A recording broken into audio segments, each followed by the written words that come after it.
My loving pranams at the lotus feet of our beloved Bhagavan. Sairam, dear brothers and sisters. I want to, from the outset, thank the organizers of this conference. What a wonderful job you have done. Such a beautiful location. This hall is filled with the vibrations of devotion from our sisters for so many years, actually decades of devotion. Such a peaceful environment in which we can spend this weekend engaged in silence. So thank you and congratulations. I also want to congratulate the devotees because I've seen many of you sincerely practicing the discipline of silence during this weekend. Silence is not merely the cessation of speech. True silence, mauna in Sanskrit as it is called, true silence is the cessation of thoughts. And we'll show you how to achieve that cessation of thoughts, what I jokingly refer to as the no-mind state. We'll do that later after we give you a little bit more information. Now, let's review quickly what we had discussed yesterday, and then we'll review the homework that was given, and then we'll go on to this morning's topic. Yesterday, we focused on purity. We discussed how this entire creation is simply a mirror, a reflection of what is within us. And we are not able to see ourselves as God, as the God that we are, because this mirror is covered by dust, the dust of impurities. It is shaken by doubts, by our wavering mind. Sometimes we go home and we are ready to do Swami's work and we are ready to do our spiritual practice, and then something happens and we get shaken up. Perhaps a family member comes and says, "Oh, why are you into all this religious stuff? Why are you into all this Indian stuff?" And then our faith is shaken. These are the doubts which Swami says destroy. And finally, the mirror is covered by this thick cloth of my and mine. I remember sitting on the veranda so many times and seeing people, devotees, come to Swami saying, "Swami, my wife, my child, my job, my work, my son's marriage," and it would always go on, my. This is not correct, and this is not the way to utilize Swami's divine omnipresence. Let us get rid of this my, because there is nothing that is yours. Nothing belongs to you except love. That love is your only possession, and that love is your only wealth. Many times people ask me, you left a prominent job, as you heard Satya describe. You were so successful in the United States. You left all that to work for Swami's hospital in Bangalore. Don't you feel like you're missing anything? I said, we always reply, we say the wealth that we have now is far greater than whatever we had when we were here, because we have Swami. We have the Lord, and that is sufficient. You don't need anything else when you have that. He provides everything for you. Now, when we have these coverings, these distortions to the mirror, the impurities, the doubts, the cloth of my and mind, the ego, essentially, we have to remove them. And we discussed some of the ways yesterday in which those can be removed. We talked about the power of repeating the divine name of God. We talked about the power of service, which we'll discuss more this afternoon. And we briefly mentioned meditation as a way in which the mind can be cleansed. We did a little bit of that this morning, and we'll do some more in today's morning session and again tomorrow. The homework was given in the context of one story of a doctor who had gone to Mother Teresa on Swami's request and had learned from her how she sees each individual that she meets. She sees everyone as Jesus Christ, her beloved Lord as Jesus. And Swami told this doctor when he came back that this is how he wants him to see every person he meets. And so the homework was several parts. The first 3 parts was for everyone. It was first to see every person, everyone, as Swami. The second was to see everything as Swami. Many of you went on walks this morning and you had a chance to go out in nature, and nature is truly the garment of the Lord. How beautiful it is, and what a wonderful chance we have here to see everything as Swami. And then finally, to remind each thing that you see that you are also God. Hopefully you did it in a loving way. This is what I do. If I'm driving my car, let's say, I just remind it, you are also God.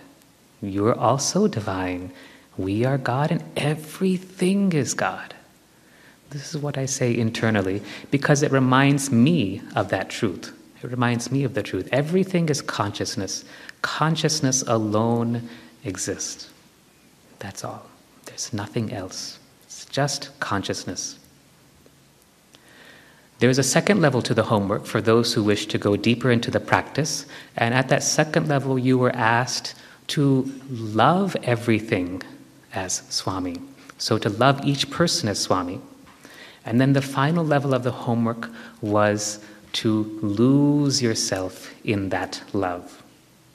Because when you lose that I, all that is left is Sai. That's all. You go from the form, where everything is form, name and form, to that formless, and it can be done through love.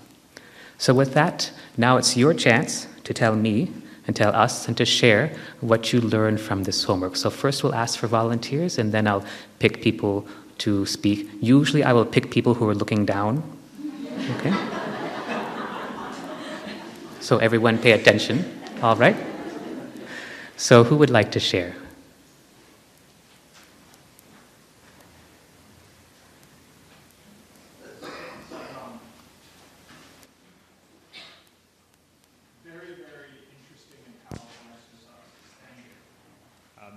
The ones that I found most interesting and challenging were the last two of loving everyone as Swami, because I found when I did that, all of the usual tapes that run in the head about that person and about myself and about anything that might possibly be connected with us came into view and came into question. And the more I attempted to focus on the love, the louder they yelled. And when I went to dissolve myself in that love, they just yelled and screamed for their existence. Because what I saw was those two states of either believing in the separation and all of what was going on in the mind, or being dissolved in the love are mutually exclusive. You can't have both of them. It's one or the other. And dissolving in the love is just so much more fun and so much nicer. But it was just fascinating to watch the other rebel. Good. Those are old memories, old habits, old tendencies that are playing themselves out. But practice and they will dissolve too, just like you are dissolving into that love. Very good. Thank you. Sairam.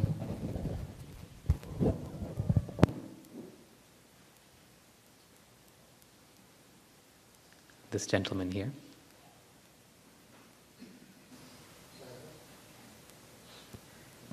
Sairam, dissolving in love. Everybody we want to love, and we want to love all the great people. And that stage when we go, we want to keep the great person in the position with us. So how we overcome on that stage? How do we overcome this ability to keep loving? Is that your question? No, when we want to love with other great people and we want to be with them, and we develop the position with them and want to spend more time and want to be with them more, and that attachment comes. How to overcome that attachment? Sure. How to overcome that attachment? So let me take you through this. Focus on your left foot for a moment. You just stay as you are. And you can all do this exercise with me. Focus on your left foot. Okay? What is your foot doing? It's just as it is, right? It's doing its job as being a left foot. Is it separate from you? No. Is it distinct from you? It is a part of you, correct? It is a part of you. So also, in this spiritual practice of loving, you learn to see each one and each thing as a part of you, even though they may be separate. Your foot, before I mentioned it to you, your foot was nowhere in your consciousness, correct? None of you were thinking about your left foot until I mentioned it. Yet it is still very much a part of who you are, at least your physical body. So also, all of these names and forms, all of these beings that we have are simply a part of you. They're not distinct from you in any way. You are not separate from me, and I am not separate from you. We are one and the same. We are parts of each other. We are just different aspects of each other. In that way, you can love and continue to love and continue to feel that you are always with that person, because you're never separated. It's always one. Okay? There's a lady in red checks in the front wearing glasses.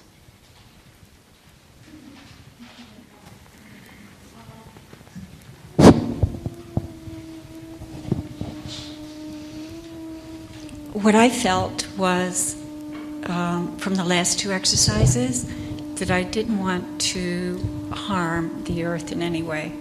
I didn't want to harm. Everything was alive, and I didn't want to harm anything. So I had the feeling that Swami must have when he walks so gently on the earth, that if everything is God, it's alive and filled with God, and you don't want to harm it. Good. So there is a sense of harmlessness. Non-violence comes from love, correct? Now, what I have learned from my practice, I'll just share with you, is that this is all fine and good when you're in a beautiful retreat center and everything is happy, there's no traffic, nobody is honking at you because the light has turned green, etc., etc., etc. There's no boss giving you deadlines and all that. But can you do this when you're in your workplace, when you're at your home, when your in-laws have come over? Yeah?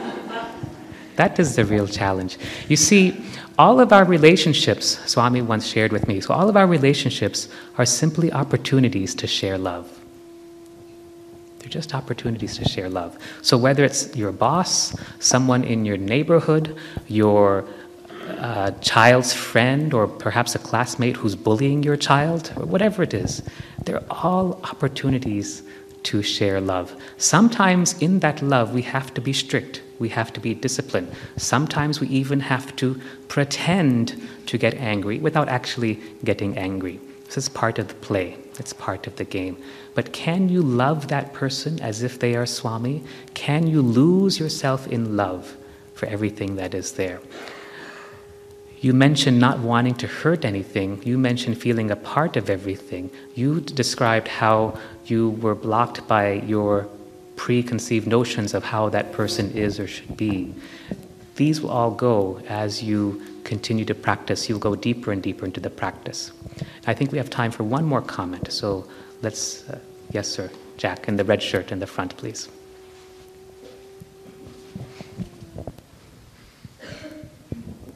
The difference between a shaman and a schizophrenic is the shaman doesn't speak to his voices in public.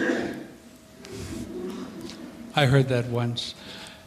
My experience with Swami is universal loving presence, and if I'm experiencing everyone here as Swami, it's very difficult for me not to smile and to recognize their extraordinariness.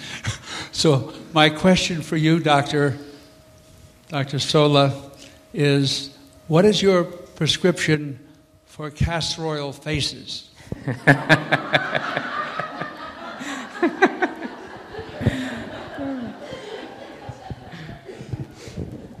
You know, sometimes I wonder, we go to Puttaparthi almost every weekend. We're lucky because we're in Bangalore.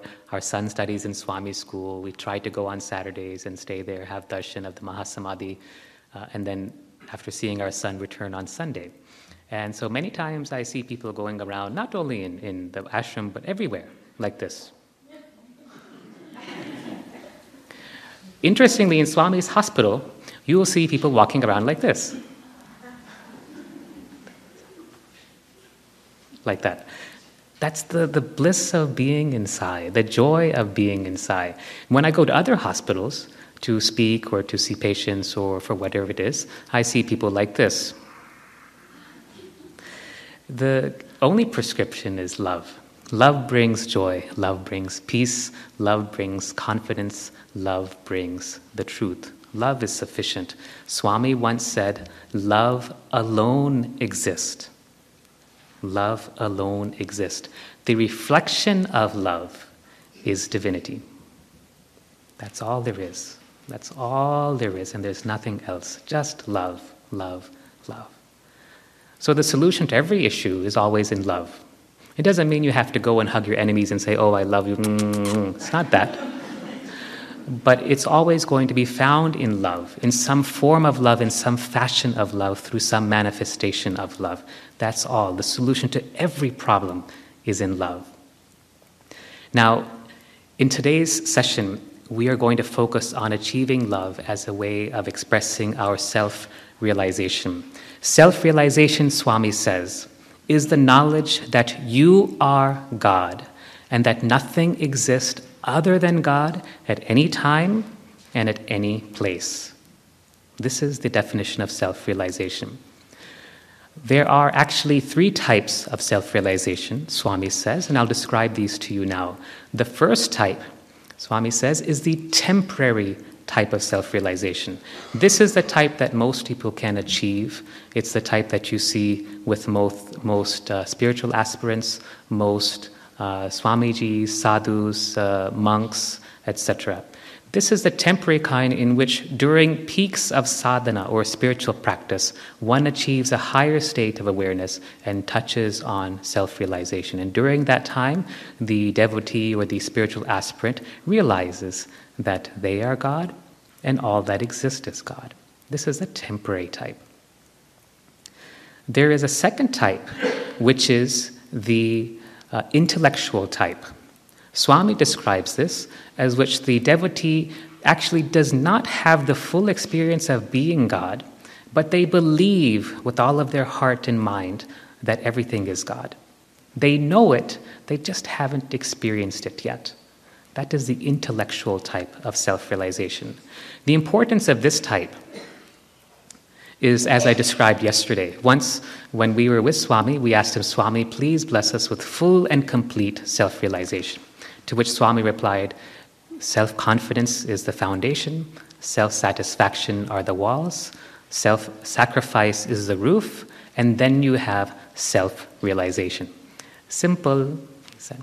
It starts with self-confidence, and this intellectual type of self-realization is actually very important because it provides you with the confidence that you are the God Self, that you are Sai, that you are the Atman, that you are the divine soul, that Nirvana exists in you, that you are the light. So let us start here, and the first homework I'm going to give you, we're going to do this before, we have an hour's break before the next session, about an hour and a half, let's say. So the first homework I'm going to give you is to repeat 200 times, I am Sai. Okay, that's the first homework that you're going to receive, I am Sai, 200 times. You don't have to count. I expect you to do it actually 300 or 400 times, but you see I'm giving you a certain level at which to achieve. Don't do it 3-4 times and say, I didn't feel anything. Okay? So at least 200 times, I am Sai. After you do this, see what happens to your consciousness. See what happens to the way that you feel. Look inside yourself and see what is happening, and you will see that it is changed simply by doing this practice. All of you just now chanted the Gayatri Mantra 108 times. What would happen if you chanted it as if you were the Gayatri? What is Gayatri? Gayatri is that universal brilliance, the force that illuminates the whole creation. What if you chanted Om Bhurpuvassuvaha as if you are that? Can we do it now? Can we do it 3 times? Do you have a harmonium that you can play for us? We're going to chant Gayatri 3 times, and then we'll have silence. Chant it as if you are that Gayatri, simply expressing yourself through the power of the mantra. Okay? So let's chant along together.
So let's hear from the audience what happened.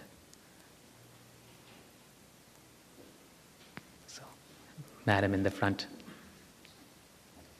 Susan, can you give her a microphone, please?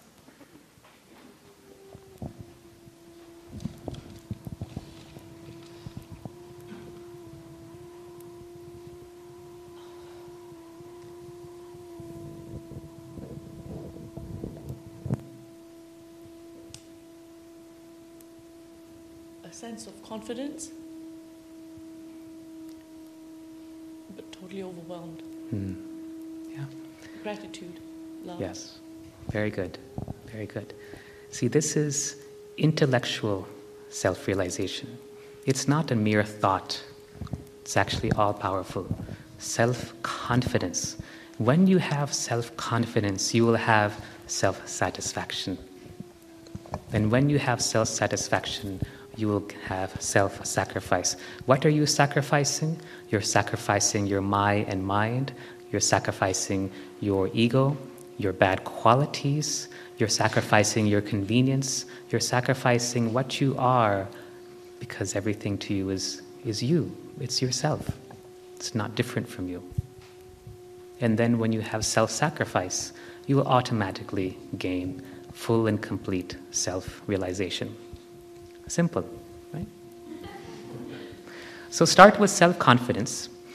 The next homework will be what we just did. For the rest of this weekend, whenever you chant, whenever you sing, whenever you pray, I want you to stop praying to something else.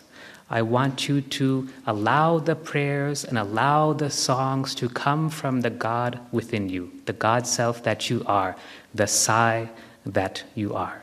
We did it just now. And many of you felt how powerful a practice this can be. Okay? This is a second homework. When you chant, when you sing, when you speak, when you, whatever it is, let it come from the God self within you. At first, practice with just the chanting and the prayers, the songs, the bhajans, and then extend it to all the other practices and all the other activities that you do. That's the more advanced level. Okay? Are we clear on this homework? First be clear, then everything else will follow automatically. So that's those are two homeworks already that we've covered. And we've covered now the temporary type of self-realization, the intellectual type of self-realization, which is so important because it gives us self-confidence. Swami says something else, though, that is very important. I want you to understand this. Swami says that in the Kali Yuga, that is this present age in which we are in, Swami says that those who ascribe to the intellectual type of self-realization will also be given liberation. And that is the special grace of this time. So I've just given you everything you need for liberation. Right? Understand? This practice is very, very, very, very important. Very important. The third type of self-realization is the permanent kind. This is the type in which the soul is always in that state of awareness that everything is God and nothing exists other than God. For such beings, everything to them is God, and there is nothing, simply nothing. There's nothing to be done, there's nothing to experience, there's nothing to want, there's nothing to not want, there's nothing to like, there's nothing to not like, there's nothing to acquire, and there is nothing to push away, because everything is the self. For such beings, there is no birth and there is no death. This type of awareness is itself the death of death. And it's very simple. It's very simple to achieve. But what most people think, they make this mistake. They think that self-realization is like a destination, as if you push a button and you are going on the elevator to the 5th floor and you say, ding, we've reached self-realization. It's not like that. Self-realization is like imagination. It is endless. Endless. There's no end to the level of self-realization one can achieve. As long as you have a physical form, as long as the God self that you are has engaged in some form or another, self-realization is endless. It just goes on and on and on, and it's just beautiful. Aspire for that. All of you can reach it. It's within the palm of your hand. Already you've received everything you need to achieve that state. Now, there's only one thing, actually, that you need for self-realization. It starts with self-confidence, and it ends with self-sacrifice. And what happens is that in that time, you achieve silence. That's why we're here for the silent retreat. Earlier I told you that silence is not merely the cessation of speech, it is the cessation of thought as well. And all of our spiritual practices, whether it is service, whether it is love, devotion, whether it is wisdom, meditation, and other types of inquiry-based practices, they all lead, Swami says, they all lead to this state of silence. And in that silence, you will know that you are God and everything is God. How to achieve this silence? For that, you have to do your sadhana. You have to do your spiritual practice. What type of spiritual practice? That depends on you. There are 7+ billion people on this planet, and how many more we don't know elsewhere. That means there are that many number of spiritual paths to God realization. But they all focus on these 3 basic truths: love, service, and wisdom. These 3 basic paths. The simplest way to identify how far or how much attainment a being has attained is to look at how much they are able to love unconditionally and how much they are able to serve selflessly. That's the only criterion, nothing else. It doesn't matter if you meditate 16 hours a day, if you live to be 500 years old, if you live in a cave and stand on your head. None of those things matter. How much love and how much service. Love all, serve all. That's all that matters. And all of the spiritual practice will in the end lead to these 2 things only, to loving all and serving all. That's it. There's really nothing else. That's why Swami says, love all, serve all. This is the first teaching, and this is the last teaching. There's nothing beyond that. Let's understand, though, that when we talk about sadhana, most of us think about doing. Again, what we discussed yesterday. As long as you think you are doing, you are in the mind state. When you're in the Swami state, in the God state, there is no need to do anymore. Everything becomes being. And whatever is required to take place will happen automatically. Yes, suppose you have to take a trip. You will still book your airline tickets online. You will still go to the grocery store to prepare for everything. You will still take care of all of the logistical things that we have to do, but it will come from the sai rather than the I. And it will happen just beautifully. It will happen effortlessly. Now, I have to share an example here, a personal example from my own life. I find that for me, if I am paced and if I am poised, it is very easy for me to maintain that high state of awareness.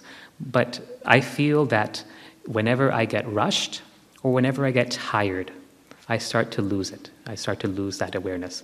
My wife would add, she said, honey, it's also whenever you get hungry as well.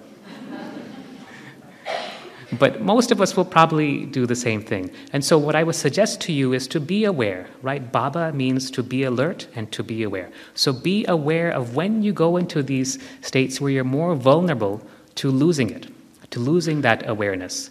When you're tired, when you're hungry, when you're stressed out, when there's 100 things to be done all at the same time, those are the times when you're most vulnerable. And at that point, what my practice is to just take a time out. Stop for a few moments. It hardly takes 10 seconds. Reconnect inside with the Swami within. Ask him, what is his will? What is your will? And then act from that. Because the mind will always tell me that there's so many things I have to do, there's so many patients waiting to see, I've got to go and read these scans, the operating theater is calling me, they need help with a particular patient, etc., etc., etc. It goes on and on and on. There's so many projects waiting to be attended to, and so on. It will always be like that. There's always work to be done. That's the nature of being in a physical form on this plane. There's always work to do. We are bound to work. We cannot escape from it. So when that happens, take a break. Just take a quick time out. Just connect with Swami and ask him, what is your will? And when you've reconnected with him, then proceed. If you're not connected with Swami, don't proceed because, at least in my experience, it ends up in disaster. It ends up with me losing that awareness, losing that balance, and coming out of that state of that awareness. And this is a small personal example that I want to share with you, and I hope you can understand this, right? Does that make sense? Okay, good. Let's do another practice. Okay, so all of us sit up straight. Spiritual practice is 90% inquiry, Swami says. It's not doing, it's asking, it's inquiry. And so this practice we're going to do is simply to ask, who am I? Who am I? And so let's all just close our eyes gently. Let's take a few breaths in to settle ourselves into inner silence. Breathe in deeply for a few moments so that you're quiet inside.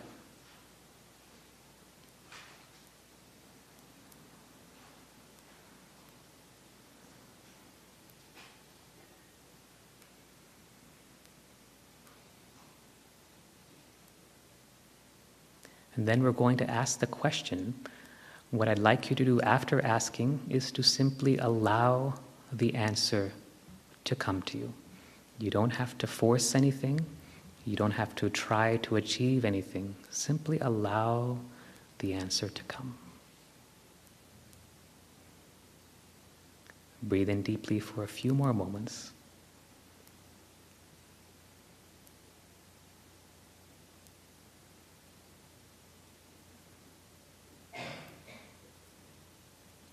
And then whenever you're ready, just ask very quietly within yourself, who am I? Who am I?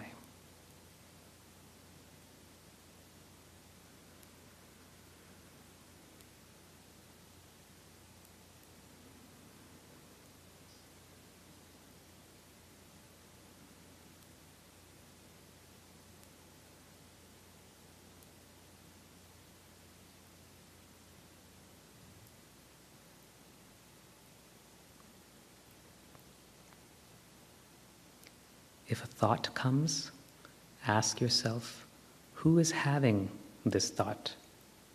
What is this thought? Who am I?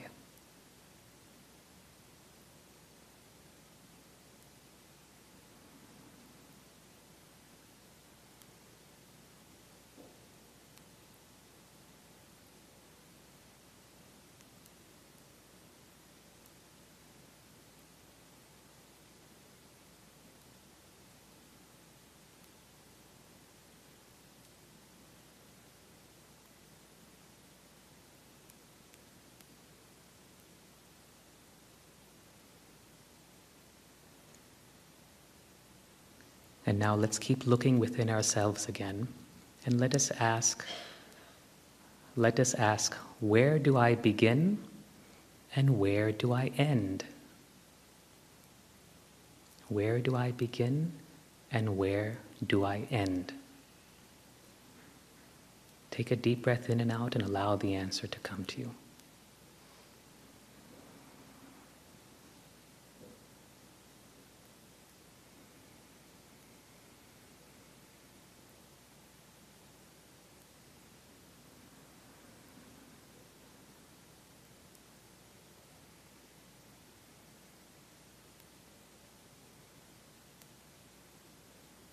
Look around and see, are you able to find a beginning?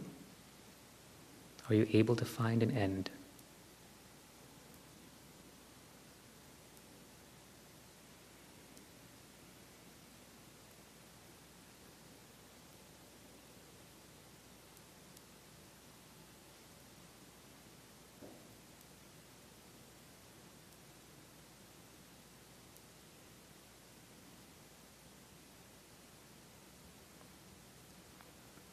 Wonderful, wonderful. Let's gradually come back.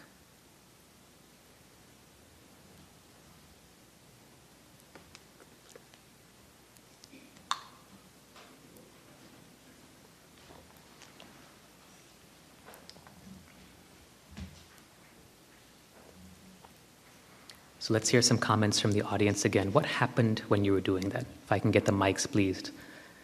Who would like to volunteer? There in the back on the ladies' side.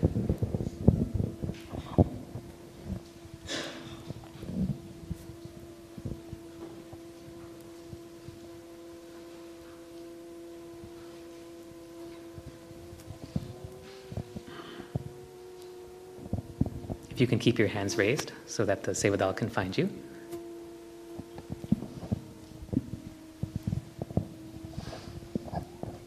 Sairam, first when I asked the question, who am I?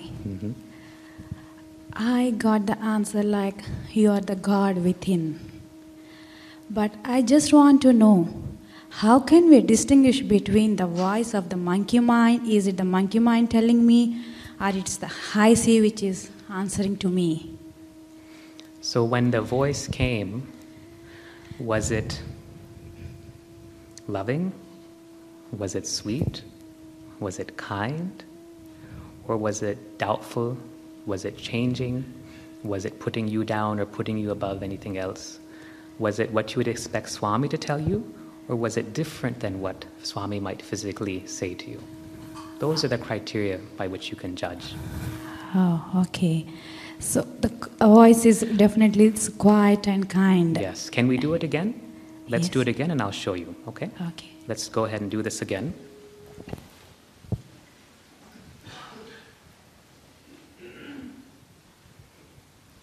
So let's ask again. Let's breathe in first. We always need to settle ourselves before we do these types of practices. And the simplest way to do this is to breathe in and out deeply 3 times. Breathe in God's love and breathe out God's love.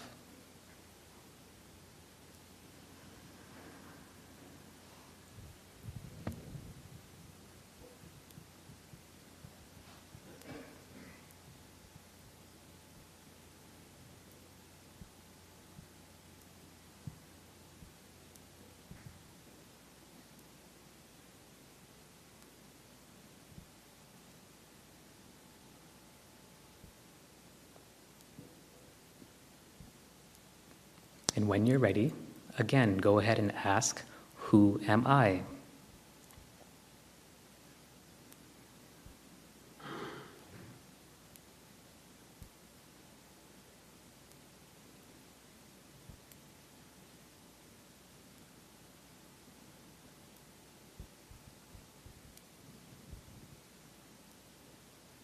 And when you get an answer, ask, who is this that is providing this answer to me? Where is this answer coming from?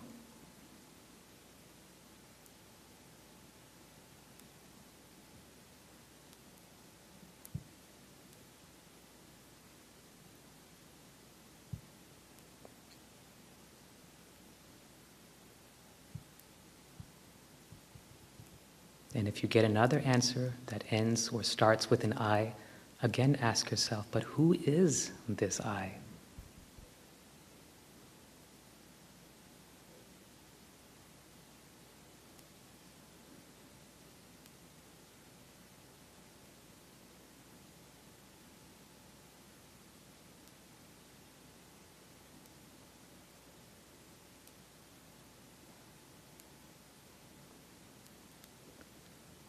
Very good.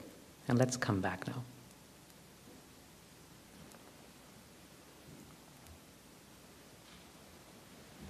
So in this practice, you don't just ask one time, because you may or may not get an answer. You keep digging deeper, keep digging deeper. You may ask, who am I, and get a feeling or some type of answer. Where is this answer coming from? Who is the one that is giving me this answer? Who is this I? Right? Does that make sense? So you don't have to stop and say, is this my monkey mind or is this Swami? It's irrelevant. Who is the one that is telling me this? Where is that coming from?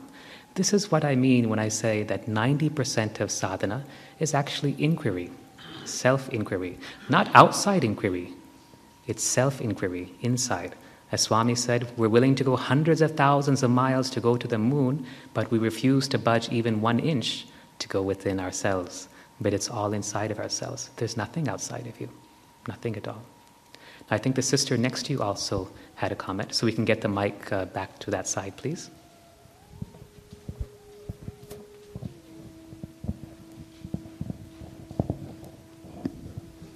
Sairam. For the question, who am I got the answer like, you are you. I didn't quite follow it. So did you go deeper? Yes. I asked, you are, I went in deeper. It said, I am within you. So. Who is the I? Who? That is just Swami who is residing within me. But did you experience that? Yes. Later on, after asking few questions, I felt Right. Sai within me answering. Right. So. Otherwise, it could be Ronald McDonald, right? Right? Who is this I? Keep asking. Who is this I? Swami says, I am you. Who is you and who is the I? Right? Where do I begin and where do I end? What happened when you asked that question? Does anyone want to say?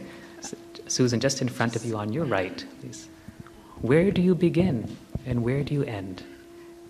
So when I posed this question, I felt there was an endless ocean. I couldn't see anything beginning, nothing ending. Yes. Beautiful, just beautiful. That's it. There is no beginning and there is no end. You are that endless one, formless one, nameless one. Thank you.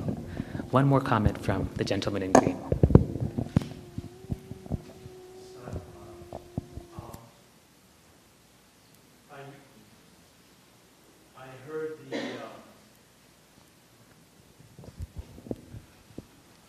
I heard I am God, and then my monkey mind said, it isn't that easy.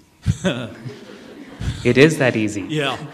And then I let go of that. And when you said, where's it begin and where it ends, I went to a place of deep tranquility. It was like an ocean of white light. And I didn't even want to come back. And then when you started it again and said, go there again, it changed into like a blue light, but there was no words. My question would be, I like staying there. But then when I stand back up, it's like I'm putting something on and wearing it again, and it feels heavy. And there it feels infinite. Right. I used to ask this question. I would ask anyone I could meet who I thought had self-realization, why do we have to come out of that state? Why can't we just stay like that all the time? Like that. You know, that's right. When you have that feeling, when you go into that state, it's just like, right? For most of you, it's just like, That's the easiest way to, if I could put it in words, that's the easiest way to identify it. Now, I'm not going to take any more comments. We're going to go on in the talk. What I want you to do for the homework, the third homework, and this one we're going to continue until tomorrow. Actually, you should continue it every moment of your life, is to ask, who am I? Who am I? And ask, where do I begin and where do I end? That's enough. That will give you the answer. It will show you the truth. And when you get an answer, keep digging deeper. Keep digging deeper. If you get the response, I am God, who is this I that is saying this? Keep going deeper. Once, one of my friends was in Vrindavan campus in the early part of the last decade, and he was sitting in the second or third row, and Swami came to speak with a devotee who was sitting in the first row. Now, Swami has this ability that if he doesn't want you to hear what he's saying, even if you're sitting 5 feet away, you won't be able to hear him. And so this devotee and Swami had a long conversation, and my friend could hear nothing of what was said until the very end, when Swami said, free will? There is no free will. The only free will you have is to identify yourself with the body or to identify yourself with God. That's it. Once you identify yourself with the body, you're in prison, you're in jail, you're jailed by the ego. What happened when you asked that question, where do I begin and where do I end? Did you identify with the body anymore? No, right? The body was no longer there. There was no body. You were that universal form, the universal Sai, endless, without beginning, without end. This is how you can go beyond the ego. You can, we're so interested in jailbreaking our iPhones and all this, right? This is how you jailbreak the ego. Where do I begin and where do I end? It's enough. Who am I? This practice is enough. You don't have to do anything else. Yes, please don't do all those bad things we talked about yesterday, but this practice is sufficient. This practice is sufficient. Understand that anything that has name and form, Swami says, is all illusion. Anything that has a beginning or an end, Swami says, is all illusion. There is nothing except pure consciousness. There is nothing except pure self. There is nothing except pure love. And I hope that you had a chance to experience at least a glimmer of this in this practice. Did you experience it? Yeah, you. Did you have a chance? No, in front. She's looking behind because she doesn't want to answer. Behind Kusuma, Dr. Kusuma. Yes. What happened? Can you repeat the question? What did you experience? When? Just now, during the practices. It was interesting. Were you sleeping? To tell you the truth, my mind was thinking about what I was going to do tomorrow. So I had to bring my mind back. So then why did you come here? I guess to be in the moment. Is there any time other than the present moment? No, there's nothing. It exists only in your mind. It exists only in your mind. Can you do it again? Do it again. Go close your eyes and ask yourself, breathe in deeply first.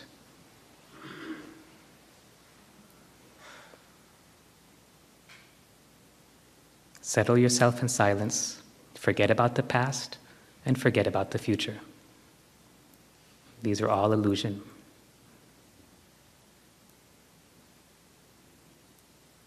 Let go of all your tension. Let go of all your stress.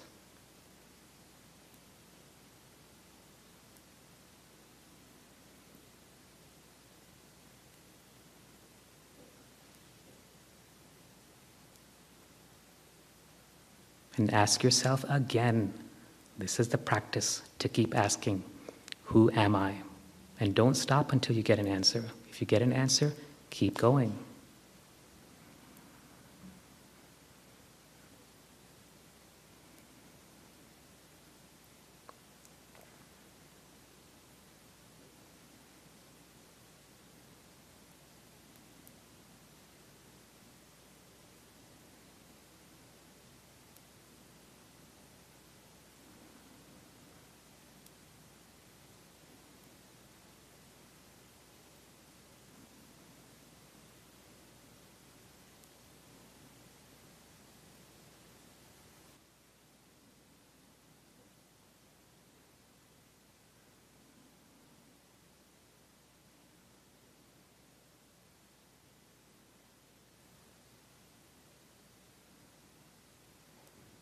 Good. Now let's come back.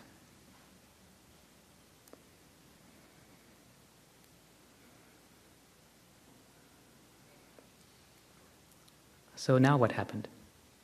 I told you, people who are looking down, I'm going to ask them first, right? What happened? First of all, it said, the person inside me said that I am you and you are me. And then I said, who's I? Because I don't know who I am. And then it said, you are you and I am me. So I guess it's going back and forth. I'm like, I can't. That's all mind. It's all mind. All mind. That's all mind stuff. When you know that you are the truth, you will be beyond name and form. There is no doubting at that point. Do any of you on this side of the room have to think whether you are a female? Does anyone on this side of the room have to think that they are a male? No, you just know it. You just know. In the same way, when you know that you are the self, you will simply know. When you ask, who am I?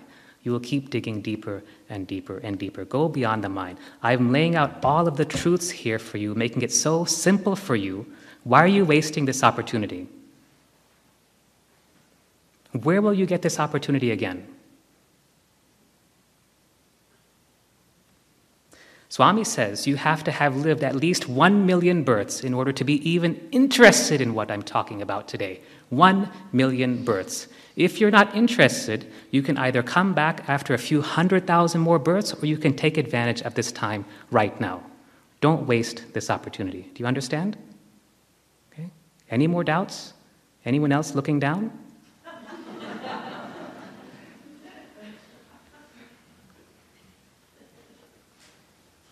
I need to give you a few precautions about the spiritual path. And there are 2 or 3 that I want to go over. The first is, have you noticed that some people who are on the spiritual path, especially if they lack the close personal attention of someone who has already realized the truth, have you ever noticed that they become a little bit odd? Yeah? Yeah? Yeah, a few of you know what I'm talking about, right? Yeah, they become a little bit strange, a little bit eccentric, odd, I think is the best way to describe them. See, in the traditional yogic practice, the path is one in which you have a teacher, a master, someone who has already achieved or realized the truth, and that person is taken as a guru. Guru means one who dispels darkness, one who dispels ignorance. That person has already been there, done that, and will help you to go through the path. We all do this all the time. How many of you have logged on to travel websites such as TripAdvisor and other sites to look at a particular place that you are planning to go to? Everybody has done it, right? We all want to know what is there, what to expect, what hotels and restaurants to avoid, what hotels and restaurants are good, what places are worth seeing, etc., etc., etc. The guru does the same thing, except he's a spiritual tourist. He takes you down the path to self-realization. What I see many times is that people who lack this personal attention, lack this personal discipline, boy, they become really odd. Right? And we've all seen this many, many times. There are a few things I need to talk about. First of all, you have to be practical. You have to be practical. You have to have common sense. It's said that common sense is not so common, and it's very true, especially on the spiritual path. This is why the Sai organization is so wonderful, because it gives us a series of guidelines to follow so that the odd people are sort of weeded out, or they're sort of kept on the side, and we all love them very much, but they're not allowed to become too odd, right? So we need to follow, just like the river has 2 banks on either side to channelize its energy. We need to follow the guidelines. We need to follow the disciplines. We need to follow the practices sincerely and with discipline so that we don't become odd. We don't become eccentric. We don't become crazy. That means we have moderation in our food. We neither eat too much. We neither eat too little. We have moderation in our exercise. We neither exercise too much nor we exercise too little. We walk, we do yoga, we do whatever it is. We are practicing. We practice our sadhana, but if you're working in society, it's probably not possible for you to meditate 6 hours a day. I would love to, but I can't because I'm working so much in Swami's hospital. For me, my work has become my worship.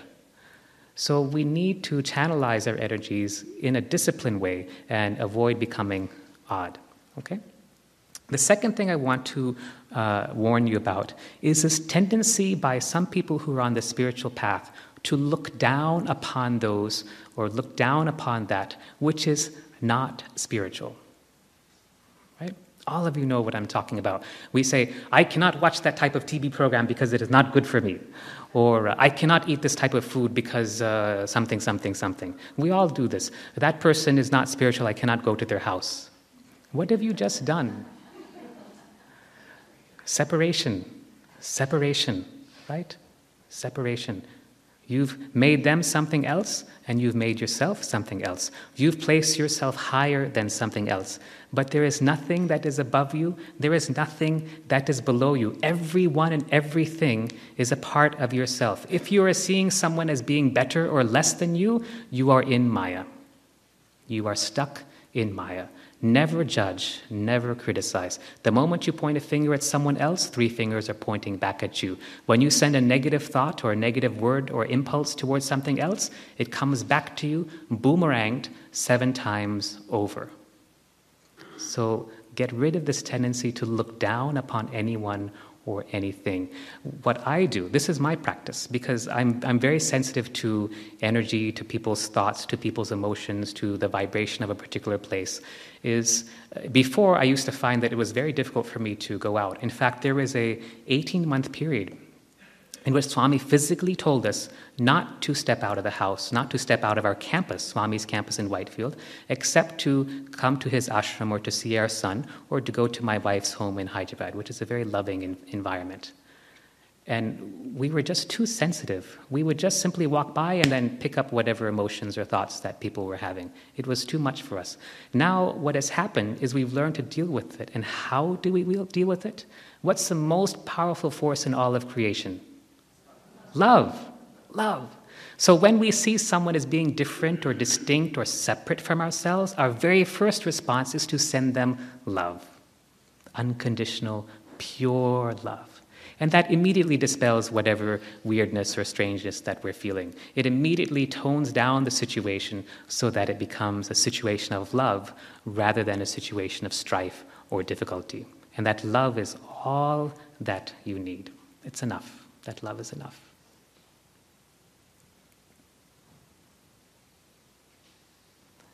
Are you looking down or are you listening? Okay. All of you pay attention, because it's very uncommon for you to get very uncommon to have this type of conversation, very uncommon for you to have this type of sharing going on, right? Right? Is that true? Yeah? So all of you pay attention. Don't lose this opportunity, because you won't get it again. What happens tomorrow? None of your concern. What happens right now? That's all you need to pay attention to. Now, when you see something as being different from yourself, understand that everything in creation is reflection, reaction, and resound. Swami has said this in many, many, many discourses. Nobody understands it. Very few devotees understand what this means. And I'm going to spend the last few minutes of this session talking about this. Reflection, reaction, resound. This is a reflective universe. Whatever you send out is reflected back to you. If you want love, you have to be love. If you want peace, you have to be peace. Whatever you are seeing, feeling, thinking, or hearing from someone else is what you have already sent out through your thoughts, your feelings, your words, your impulses, and is simply being reflected back to you. Every relationship is this only. It is your own reflection.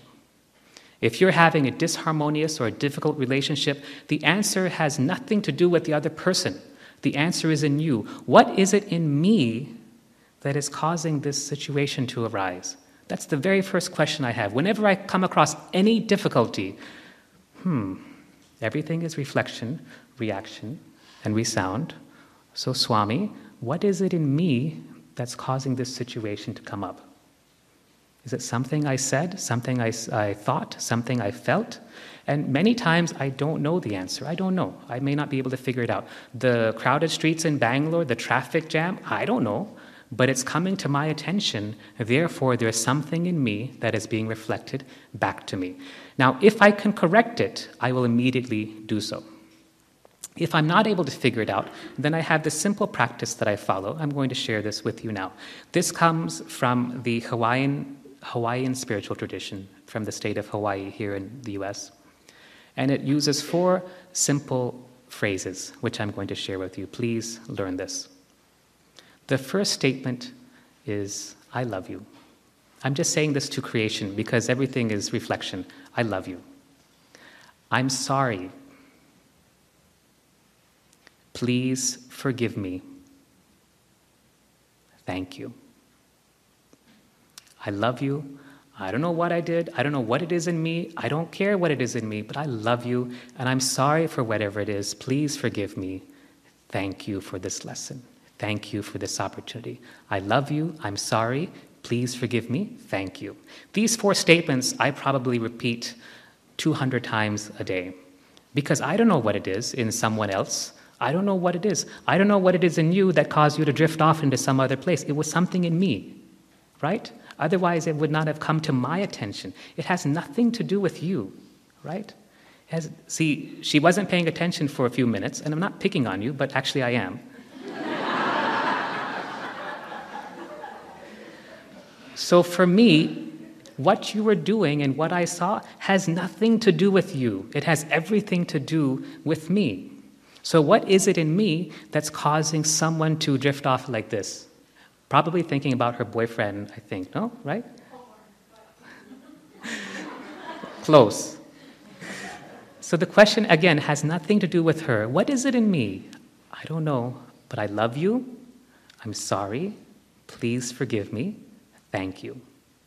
You may not have to go physically to that person and say it. In fact, most of the time if you say it, they will either punch you in the face or they'll think you're crazy. So what my practice is simply to say it within myself, because everything is reflection, reaction, resound. That person is simply a reflection of you. The traffic jam is simply a reflection of you. Everything is reflection, reaction, resound. Swami says, the cleanliness of the home is a reflection of the purity of the individuals who live there. So if you go to a home and you see that it is a pigsty, you know the purity of the individuals who live there.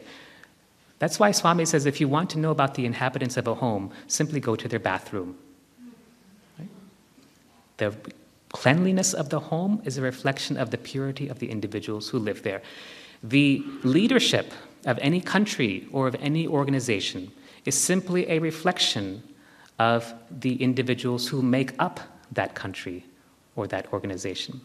The consciousness of the leadership of any organization or country is simply a reflection of the mass consciousness of the people who are in that country or that organization.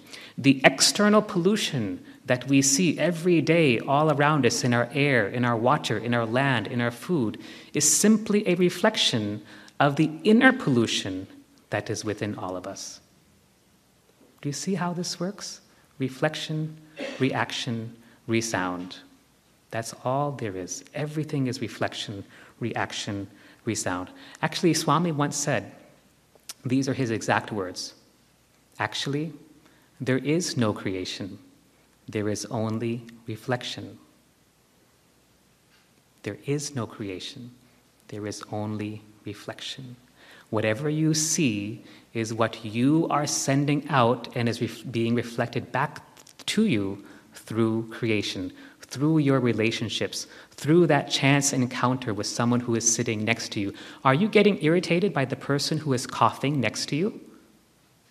What is it in you that is causing that irritation? Let's look at some physical examples. As a physician, I see this all the time. Why do people get diabetes? Let's take diabetes as an example. Because there's something in them that is being reflected back out into creation, and then it boomerangs back on them, and it manifests somewhere, right? Has to manifest somewhere. I'll tell you something Swami once said. He said, every thought that you have is manifested on some plane of creation or the other. Every thought that you have is manifested on some plane of creation or the other. If you understand the law of reflection properly, if you understand reflection, reaction, resound properly, you will never have any negative thought. Do you understand? Because it's going to come right back to you. So let's take diabetes again. Diabetes, what happens? People who have diabetes, there are several different possibilities. One is they lose the sweetness in their life. The second is they have a tendency to try to control everything in their life. This is how it works. Cancer, resentment, anger. Thyroid problems, frustration, frustrated creativity, frustration. This is how it is. Baldness.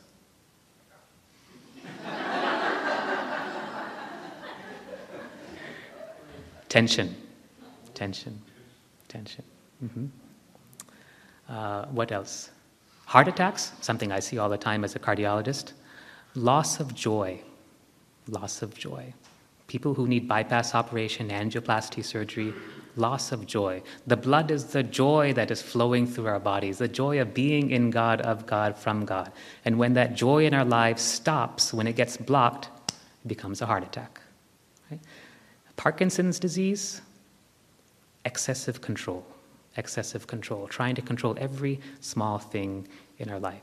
So everything is reflection, reaction, resound. Whatever we are sending out is automatically coming back to us. It impacts our health, it impacts our well-being, it impacts our relationships. If you have a difficult relationship, let's say you're having a problem with a relationship, the first question to ask is not why is he or she being a jerk?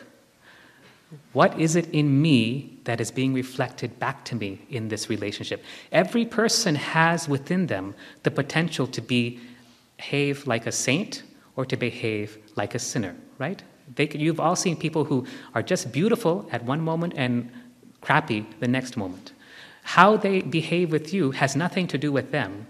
It has everything to do with you. So what is it within me? And if you don't know, and most of the times you won't know, just say, I love you, I'm sorry, please forgive me, thank you. Okay? Reflection, reaction, resound. This is how it works. Everything is a reflection. So now we've had how many homeworks so far? Can you just summarize? I think 3 already. This will be the 4th one. See, she was complaining about homework earlier. Now you guys are going to feel the same thing. Okay, so the first homework was what? Yes. And you saw how powerful it is.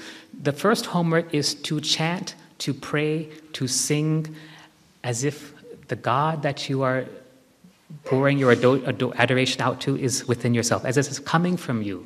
When you chanted the Gayatri mantra, when you change the way you chant, as if you are Gayatri, chanting that Bhur Bhuva Suvaha, that is what you are. See how powerful it became. That's the first homework. Okay? The second homework. The first homework, I'm sorry, let's back up. The first homework is to repeat I am Sai at least 200 times between now and 1:30, okay? Or 1:45 when we meet again. So between now and 1:45, 200 times I am Sai. You can say it fast, you can say it slow, but when you say it, I want you to incorporate the second homework. It is not, sorry, what's your name? Ashley? So it's not that Ashley down before us is saying, Ashley, I am Sai. Ashley, I am Sai. Oh, my cell phone is ringing. I am Sai. Ashley, I am Sai. That's not what we're saying. Swami that you are, the Sai that you are is saying, I am Sai. Do you see the difference? Okay, this is what I want. I am Sai, 200 times at least. 300, 400, 1,000, fine. All the better you'll get grace points for that. So number 1 is I am Sai. Number 2 is to chant, sing, and pray as if you are that to which you are praying to. The third homework? Who am I? Where do I begin?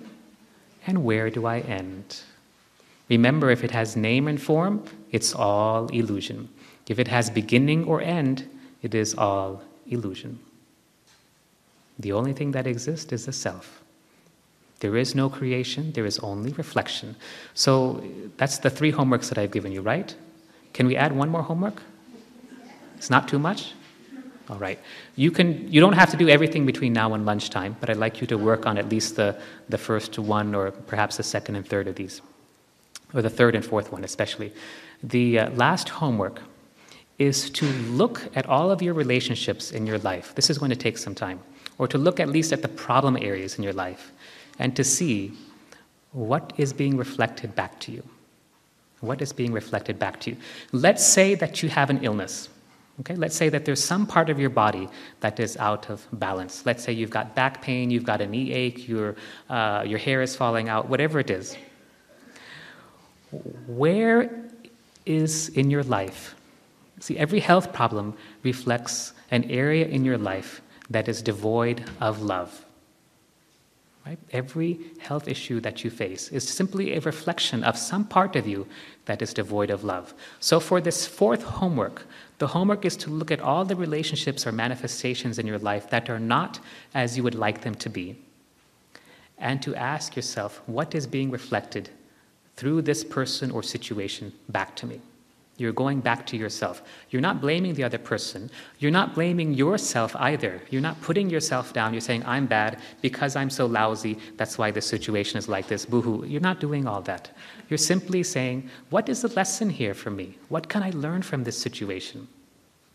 And then you're going within and finding the answer. And the answer will always be based on one thing. What is it? Love. It will always be based in love. There's nothing except love. Love alone exists, Swami says. The reflection of love is divinity. So are we clear on these 4 homeworks? It's quite a bit, but as you can see, each one is very important. Who am I? Chant as if you are that from which you are chanting to. Chanting I am Sai at least 200 times. And then looking within. This is inquiry. Remember, 90% of sadhana is inquiry.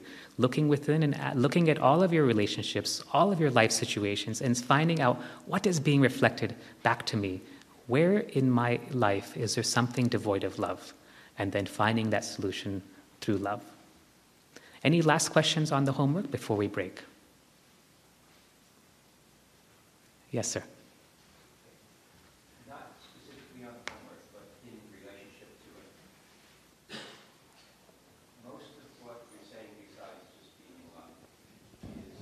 Posited upon a premise or a reality that we can control our mind. But some amongst us don't have a mind in the first place, a brain that's fully capable of doing that. Some amongst us have a brain that just does whatever it wants, and there is absolutely no way to control whatever thoughts come in, whatever thoughts go out, whatever is going on in it. How do we deal with that? It's a wonderful question, wonderful question. I think, do you want to know the answer now, or do you want to wait until after lunch? No? You all want to live in the present? Okay, all right. So the question is, how do we deal with the mind? How do we deal with the monkey mind, right? Because it's a terrible monkey. And Swami says not just any monkey, a mad monkey. There are different ways, there are different tools. And I'm going to give you 5 or 6 different ways to deal with the mind. And you can choose and pick which ones work well for you. I use all of them. I use all of these techniques. The first one is to give the thought to Swami. We did that this morning in the meditation. We gave all of our baggage to Swami. All of our burdens we gave to Swami. So the first way is to simply give it. A thought comes to your mind, I don't know where that came from, I don't know what happened, I'm just going to give it to you, Swami. You take care of it. Then use your own words, but the first thing is to give it to Swami. The second way is to breathe out the thought. See, we breathe in so much, we breathe out. What do we breathe out? Carbon dioxide, all of the air, the stale air that we no longer need. We can also breathe out the thoughts and feelings and emotions that we no longer need, whether it's anger, disappointment, sadness, or some random thought. Let's try this now, okay? So let's breathe in for a few moments. As always, we breathe in deeply, in and out, at least 3 times to settle the body. So let's go ahead and settle ourselves.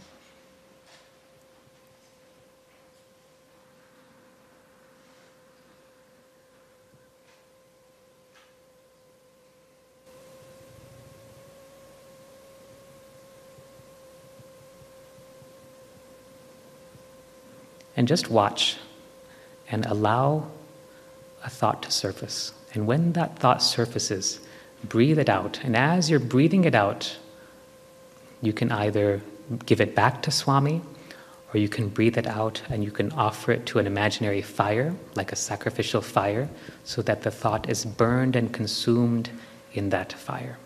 Whatever you feel comfortable with.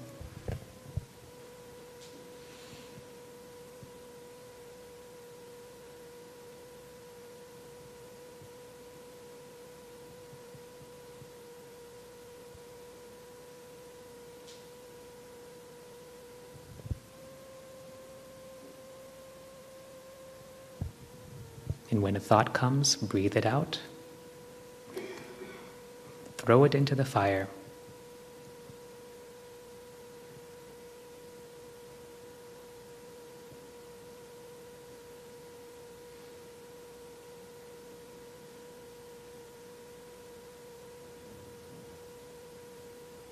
Okay, good. Let's come back. That's all. It just takes a moment to do that. You can do it when you're working, when you're driving, when you're walking. You can do it when you're having any activity. The next way is to what we call the chalkboard technique or the blackboard technique. You can see the thought or the image or whatever it is. Let's say it's a lustful thought or an angry thought or a greedy thought or whatever it is, doesn't matter. Put it on the chalkboard, and then in your inner space, in your mind's eye, you can think, feel, visualize, or imagine that that thought is being erased by a giant hand, by Swami's hand. Just erase it away because you no longer need it. That's called a chalkboard technique. The next technique is to imagine a tape measure. You know those tape measures that carpenters have, those square metal cases, and you pull out the tape to measure. It's a stiff tape, not the flexible, thin, floppy one, but the stiff metal kind. So as you pull it out, when you push the button on the tape measure, the tape comes back, it goes zzzz, and then makes a snapping sound, right? You've all seen those? Do you know what I mean? Okay.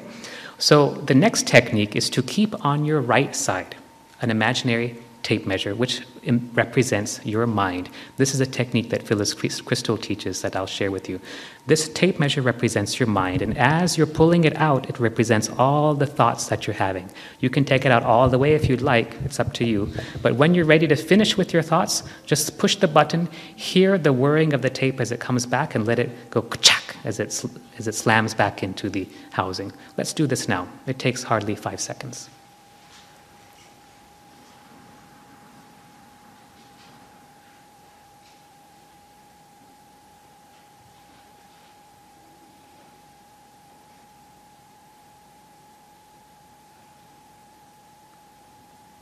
And done. No? For a few moments, your mind is silent. There's a feeling of, not having thoughts. Yeah? Did it work? Okay. The next technique. This is for emotions. This again is something developed by Phyllis Crystal. Actually, Swami taught Phyllis all of these techniques, and I'm sharing this with you now. The next technique is to imagine on your left side the branch of a tree that is sticking out horizontally or near horizontally. And on that tree branch is draped a snake representing your emotions. A snake is there. And the snake is placed in such a way that the head is hanging down and the tail is also hanging down, and the snake is holding, not biting, just holding its tail in its mouth. This works at the subconscious level to allow ourselves to control our emotions. The mind is on the right side, the emotions are on the left side. If you have a problem on the right side of your body, it's usually because of your thoughts. If you have a problem that's happening on the left side of your body, it's usually due to your emotions. Reflection, reaction, resound. This is how it works. So mind, tape measure on the right, snake, emotions on the left. Let's do this now. Imagine a tree branch coming out. There's a snake of any color or type, it doesn't matter. It's wound around the branch, the head and tail are hanging down, and the snake has taken its tail in its mouth.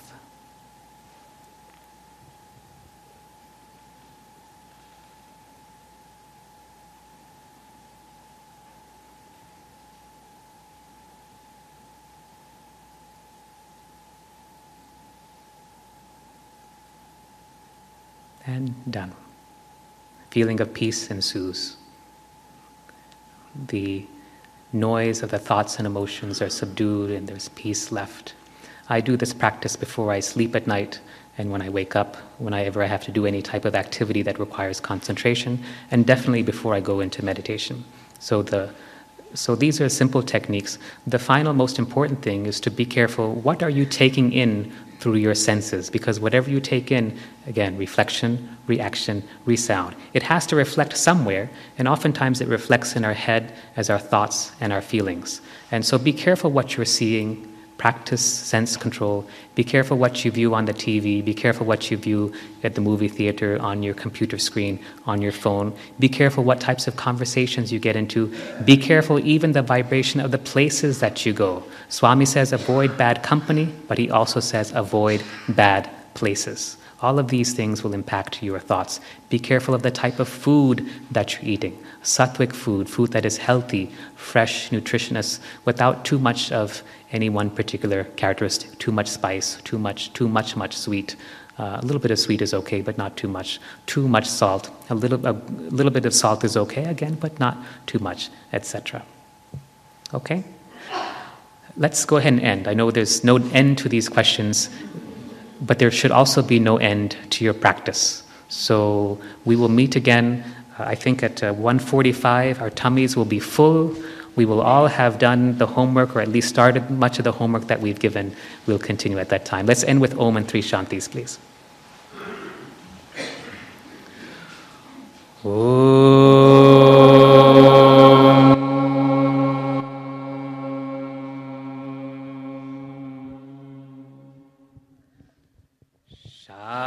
Shanti, Shanti, Shanti.